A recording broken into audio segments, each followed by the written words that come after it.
This is an example of graphing a cosine curve from section 4.5 in pre-calculus.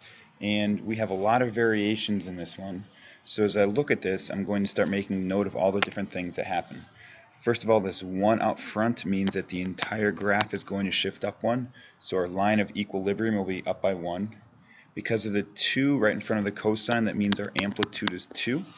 And it's a positive 2, not a negative 2, which means it's going to be starting at its maximum point. The period is equal to 2 pi divided by the coefficient right in front of the x, which is pi halves. And if we simplify that, we get 4. And then we have this minus 3 pi over 2, which means the graph is going to shift.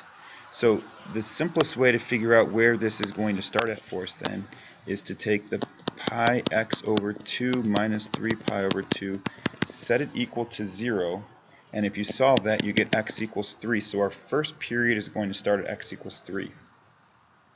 And then since I know that the period equals 4, that means that the first period is going to end at x equals 7.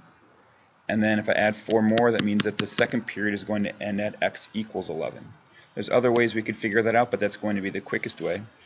Now, taking all this information, we know that the whole graph is shifting up by 1, so what I'm going to do is go up by 1, and this is our new horizontal axis. The amplitude is 2, which means that the highest point it reaches is positive 3, the lowest point is negative 1. It shifts right, so the x value of the starting point is 3. It finishes its first period at 7, it finishes the second period at 11, so I'm getting my horizontal axis set up. And it starts at the maximum because it's a cosine curve and the number in front of the cosine is positive, so I'll put a point at the maximum. First period is going to end back up at the maximum again. Halfway through it'll be at the minimum, at the quarter point, and the 3/4 point, and it'll be on that line of equilibrium again. So here are the first 5 points for our first period. I want to fill in the x values. These are nice ones, they're nice integers.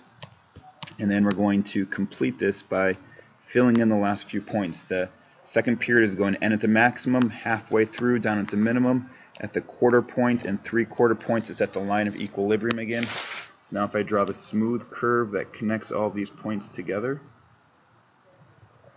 we have graphed 2 complete periods of this function.